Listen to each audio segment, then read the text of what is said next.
Welcome everybody to our September monthly market update. We have a couple of things that we're going to discuss. I wanted to welcome you out. I appreciate you taking the time to join us today. If you're watching this after the fact on YouTube, we appreciate you taking the time to learn a little bit more about Roths today. So always good information that we're going to be covering. Our agenda today, let's click into it here. So I got to show, let's see here, got to show disclosures. We're pointed with Town Square and we got licenses and stuff like that. Good enough for that. Here's our agenda today. So this is what we're going to try and discuss. We have kind of a backdrop of what happened in the markets in September. So we usually will try to make sure that that is covered. Talk about some of what happened, what's going on. Then, like I had mentioned before, the main event, our whole focus today is on Roths. It is close to the end of the year, so we are starting to ramp up pretty aggressively on Roth conversions, and that's going to be a hefty chunk of what we discussed today. We'll dive into some of the depths of what these Roth accounts are. Talking about what a Roth account is, we'll talk about contributions versus conversions. And then now that I have a Roth, what do I do with it? And then we'll open it up for some additional questions if anybody has any. So let's talk about what's happened in the markets. I feel like Mr. J. Powell is kind of a recurring theme. We a lot of the times we'll see his name come up. So if you're not familiar with Jerome Powell, he's the Federal Reserve Board chair, and he's kind of like the big head honcho when it comes to monetary policy and a couple of other things.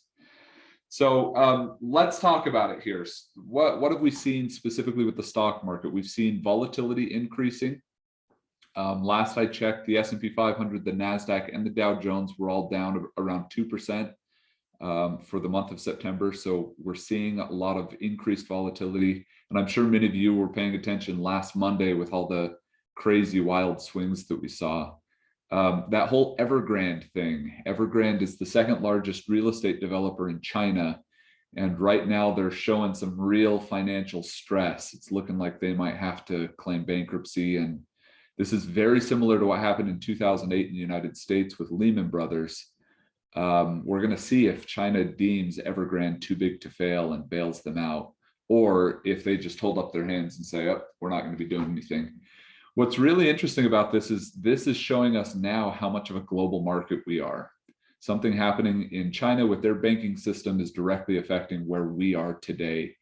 It's just because a lot of companies have intermingled investments.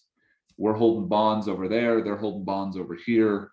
We've become so intertwined as a global economy that this is going to be something, a big discussion that we'll start seeing moving forward. Anytime that there's any kind of volatility, even though we have our stuff under control, that could rear its ugly head again here with a lot of nasty volatility in the markets and potentially even recessions.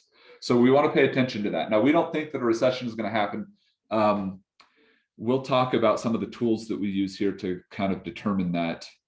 Let's talk about inflation. So inflation concerns have kind of quelled a little bit through the summer. Right now, I think CPI is sitting somewhere between 4.5% and 5%, which means we have seen inflated prices somewhere between 4.5% and 5% so far for 2021. That is good news. So we were a little bit concerned at the beginning part of the year that we might see more aggressive consumer price index increases. As much as maybe even double digits at some points. We were thinking that this would be a significant concern. That is not as much a concern now because of what Mr. J. Powell is doing. He's navigating the markets, I think, very, very well. It's good to have some really strong minds, some of the best economic minds in our day, trying to help us navigate through kind of what's going on. So that's some good news. Another interesting thing that we're starting to talk about, though, this kind of leads into the next two bullet points, is that bond prices have been down. The US aggregate is down about 0.5% on the month of September, which is never a good thing. If the markets are down and bond markets are down at the same time, that could be pretty concerning. It turns into this where do we go kind of discussion. If bonds are down, if stocks are down, what can we do? It's important to look outside of stock and bond markets for a good, well-diversified portfolio. That's what we do with our clients, and that's what we suggest everyone does with their own portfolios. Just because we can't trust the good old bonds are up, stocks are down, stocks are up, bonds are down discussion. It doesn't quite work like that anymore. Now, a big part of that is because the Federal Reserve FOMC, that's the Federal Open Market Committee, they had their meeting in, I think it was Jackson Hole. I don't remember where they meet, but they came out with the minutes of it. The big takeaway was that we were going to be increasing interest rates 6 to 7 times over the next 2 years. Anytime interest rates go up, that means the price of bonds goes down. So that inverse relationship is something that any bondholder should be paying attention to.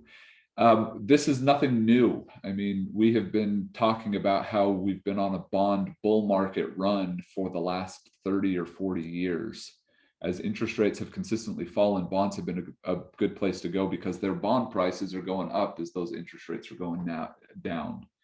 Now that we're kind of at the bottom of the market, it's going to be interesting to see what bonds do over the next 10 and 15 years.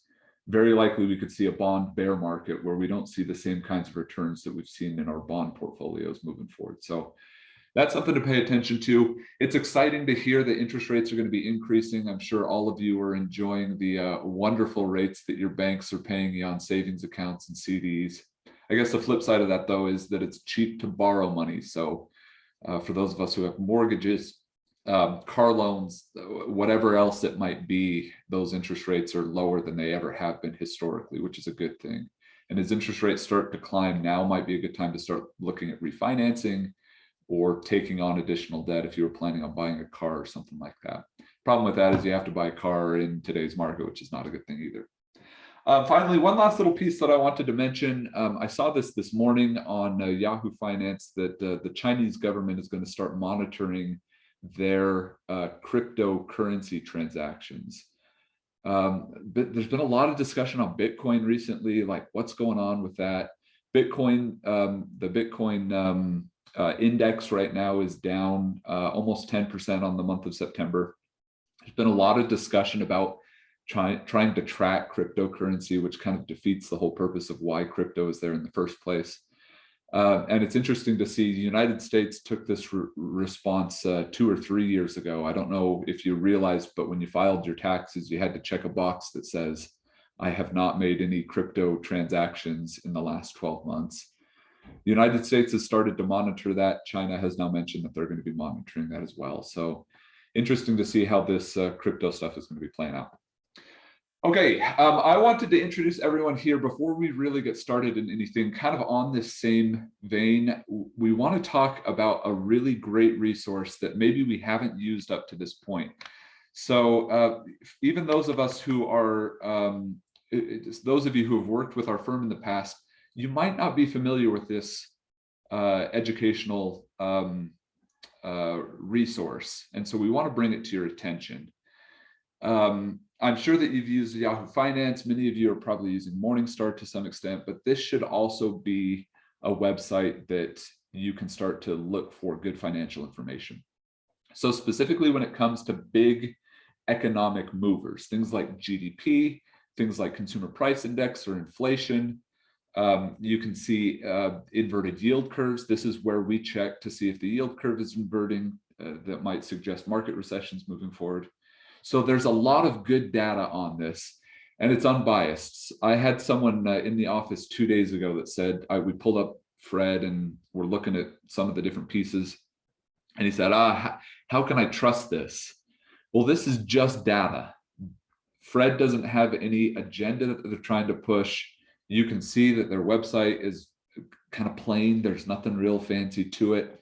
It is specifically the economic research data that we're going to be looking at. So I have pulled up here the inverted yield curve. This is always a fun one to talk about. Anytime the yield curves have inverted, it usually has been followed by some significant market volatility as well as an economic recession, two negative GDP quarters. So what's interesting about this, I mean, we can take this back. This is not our topic, so I'm sorry I'm getting into some of the weeds here, but we can take this back all the way to like 2007, 2008. We can see that the yield curve inverted in starting around 2006.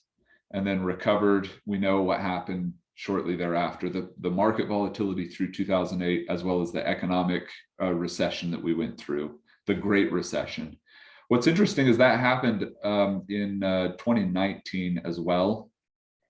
It wasn't much, but it went yield curve inverted August of 2019. And what was interesting at the time, I see that Rich is on the call as well. We were doing a college course that I can remember distinctly where we were talking about this. This is probably like September or October of 2019. We said, hey, the yield curve inverted.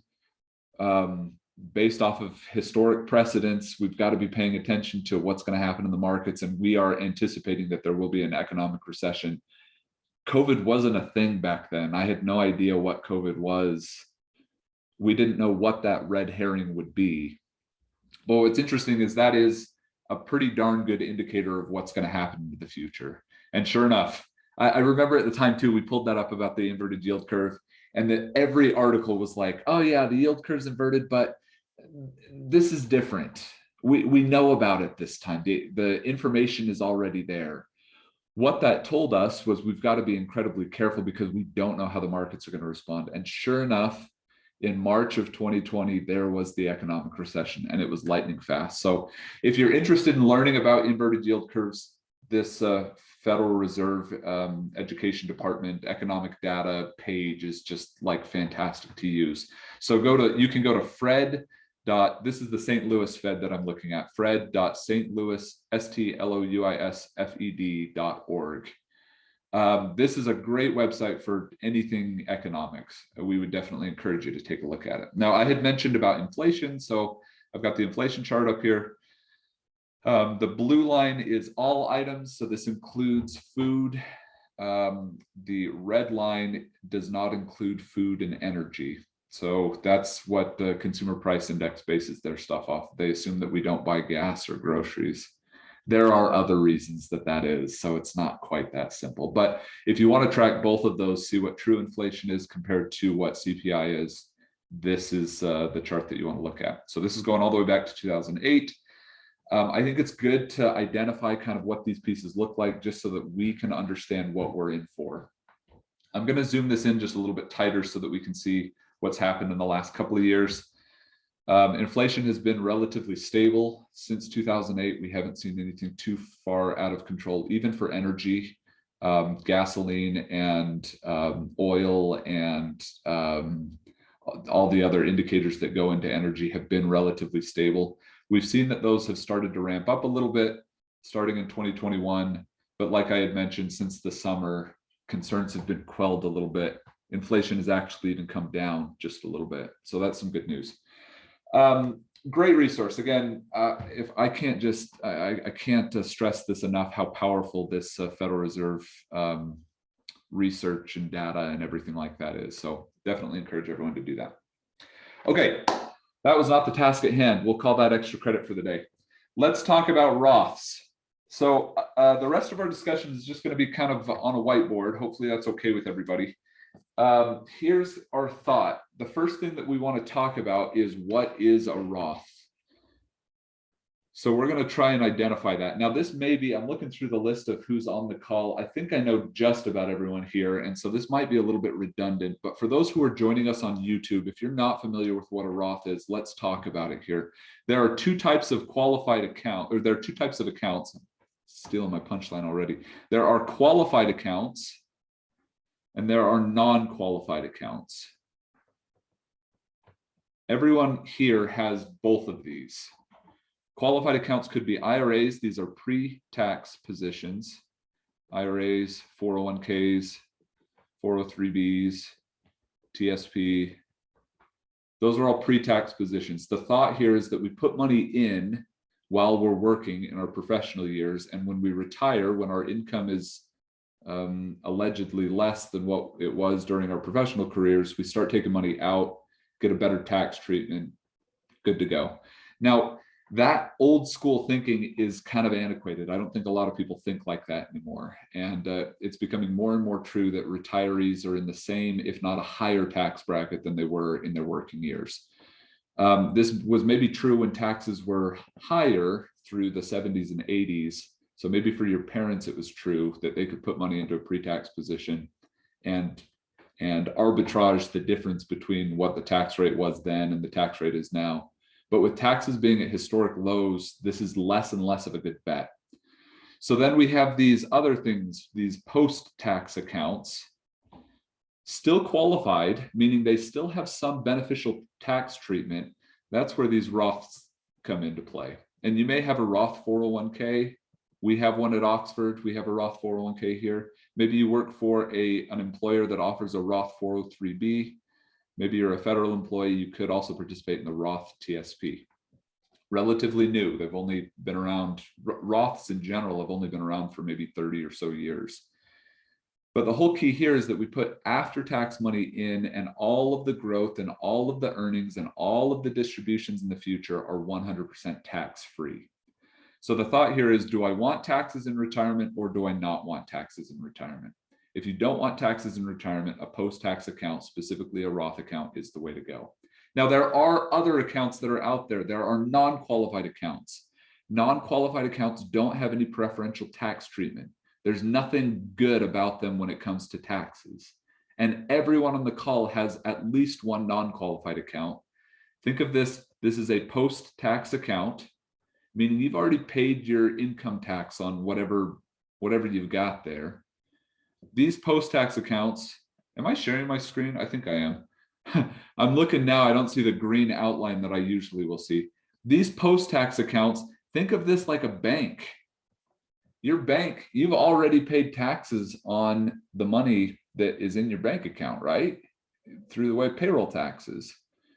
And every year you get a 1099 saying, hey, congratulations, you made 16 cents on your savings account. You now have to pay taxes on that growth. There's no tax benefit to a non-qualified account where there are tax benefits to qualified accounts. So obviously with our firm, we always will recommend you should be moving non-qualified assets into qualified assets. This move, jumping over this wall right here, is called a contribution. Oops, sorry.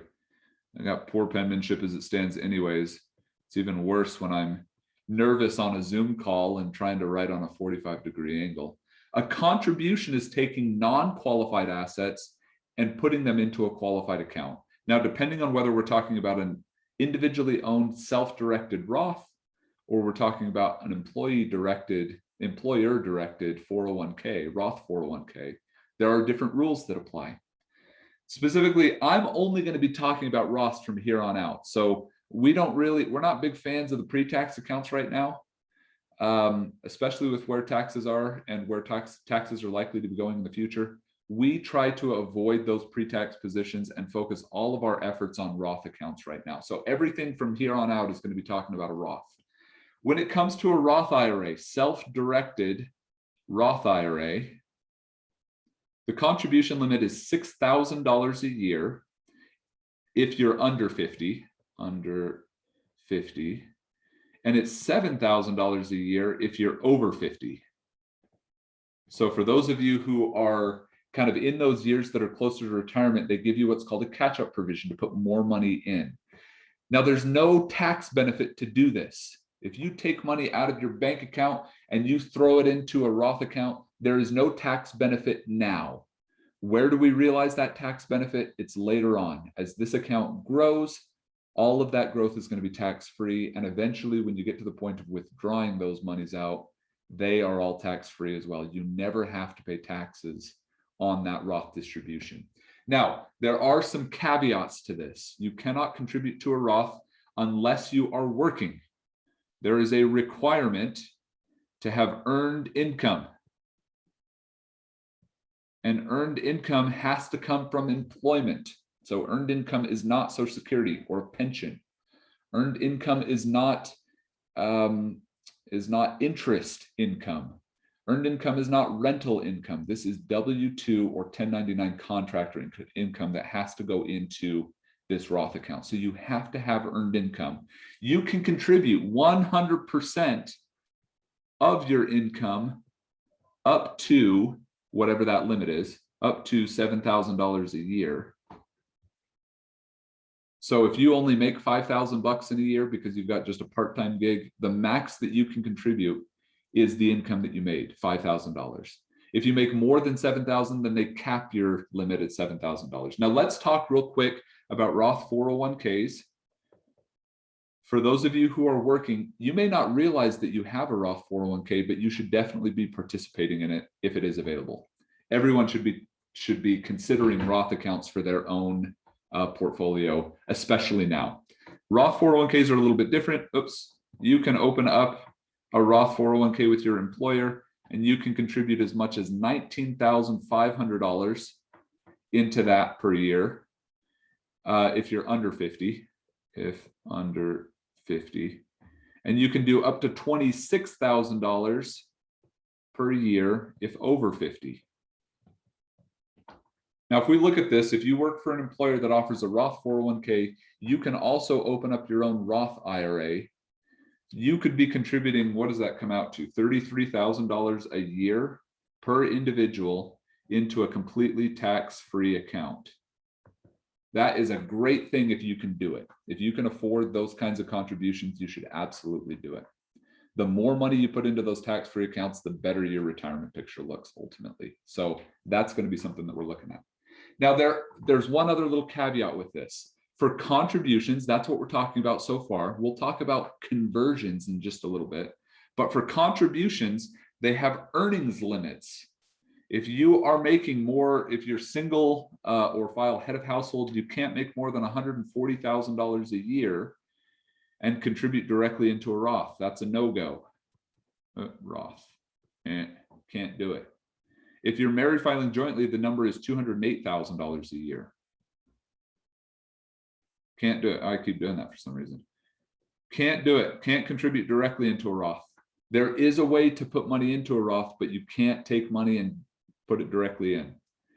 It's a little bit confusing. If your income is greater than these limits and you want to make a contribution, then give us a call and ask about what's called a backdoor Roth.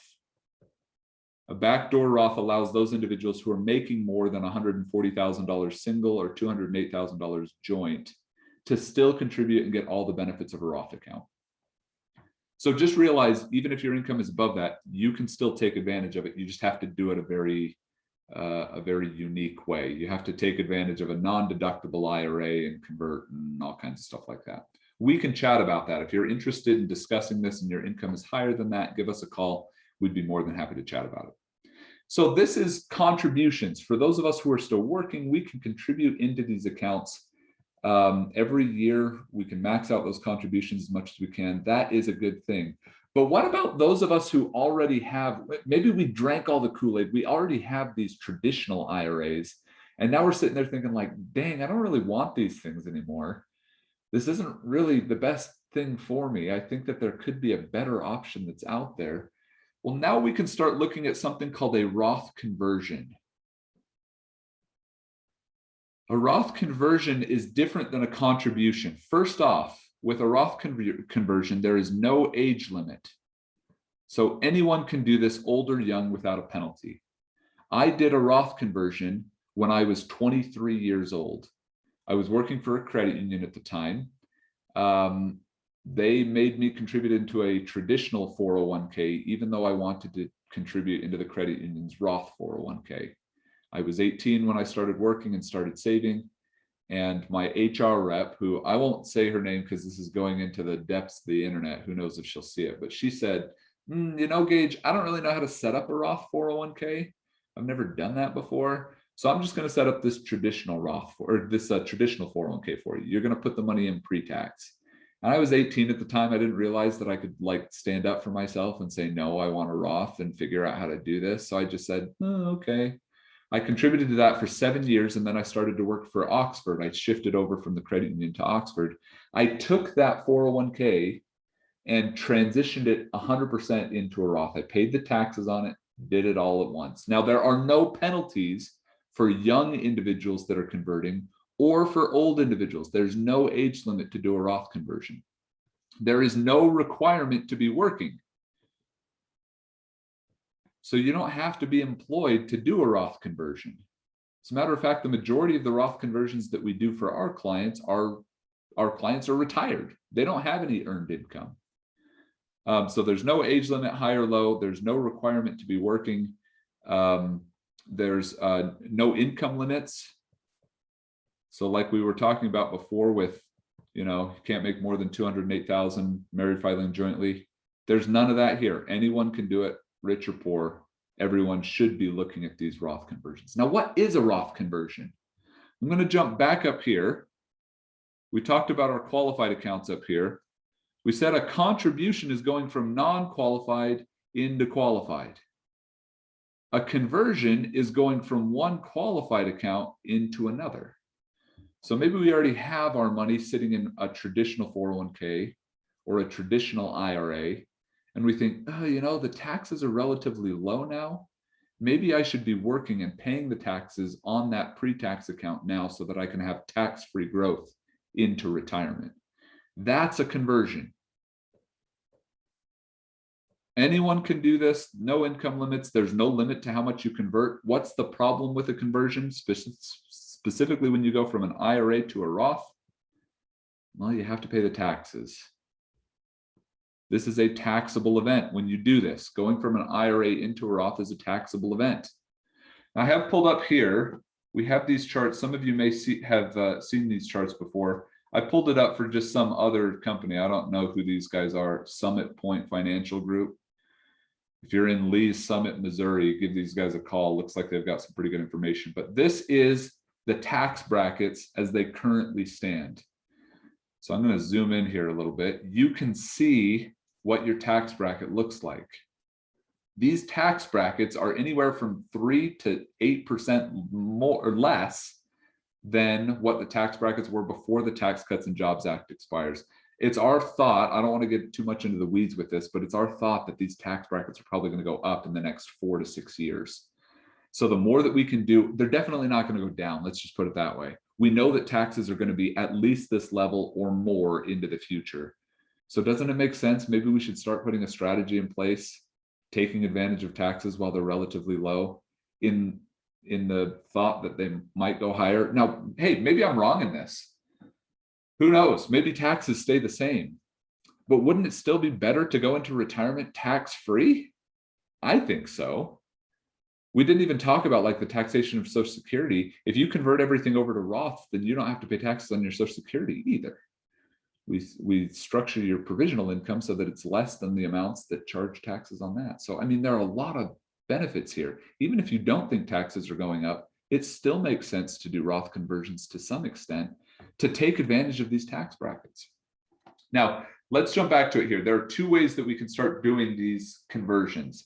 First off, there is a deadline. So everyone needs to pay attention. The deadline for Roth conversions is December 31st. If you want it to count for the year, you've got to get it done within the year.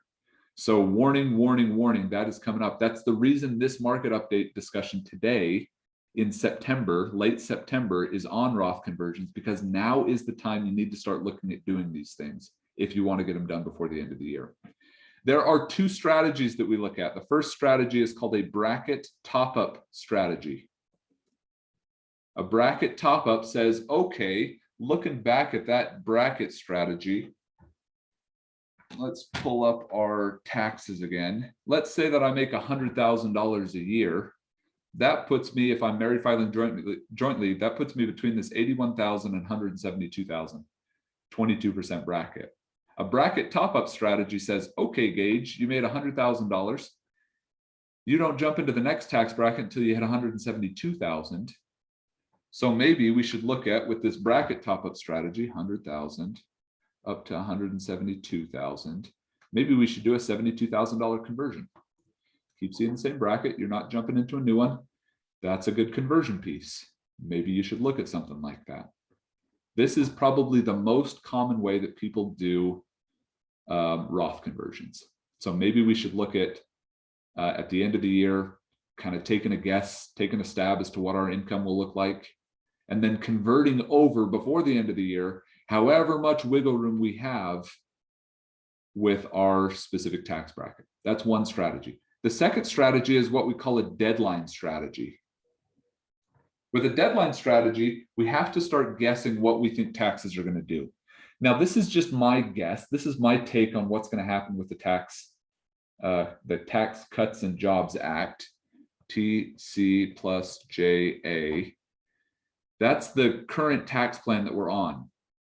This tax plan expires December 31st of 2025. So it's my guess that that is the date that we're going to see increases in taxes. Once the Tax Cuts and Jobs Act expires, we revert back to 2017's numbers. That means that the standard deduction gets cut in half. And that also means that tax rates will go up. For most individuals, we'll be sitting in the 25 or 28% bracket. So with that understanding, if we think we've got 5 tax years, a deadline strategy says, let's say I've got $1 million in my IRA, divide it by 5 tax years. That means I need to be converting $200,000 a year in order to get this puppy all moved before the tax law changes. Now, the cool part about Roth conversions is you're not committed to anything. If you decide to do a deadline strategy and the next year say, ooh, you know what, that killed us in taxes this last year, let's look at doing a bracket top-up strategy instead. You can always switch, but it's our kind of push, our recommendation. Everyone should be looking at these Roth conversions for themselves. Everyone should be taking advantage of these to some extent. Now, not everyone should be doing them, but at the very least, you should be having a discussion with your financial advisor to figure out, hey, should I be doing Roth conversions right now? Does that make sense for my situation? We would be happy to sit down with you and look at some of those options. We would definitely encourage everyone to reach out and see if these Roth conversions make sense specifically for your situation and scenario. It does kind of suck because you do have to pay taxes on whatever you convert. So that's not really pleasant. But the thought is, do you want to be paying taxes while taxes are, down here? Or do we want to wait until taxes are potentially up here? I don't know. I only contribute into Roths. I already did my conversions for Roths. I hope to never have to contribute to a pre-tax account, because when I get to retirement, I don't want to have to worry about what taxes are doing. I would rather pay the taxes now, have a completely tax-free account. Okay, guys, we are out of time. I'm going to jump here and just say thank you. If you want to, feel free to give us a call. There's our number, the 800-808-5633. That's our 1-800 number that I don't have memorized, so I'm going to keep it up on the board there. Also, feel free to give us a call or shoot us an email if you have any specific questions or concerns. We'd be happy to chat about any of this with you if there's anything specific that you want to make sure that we address.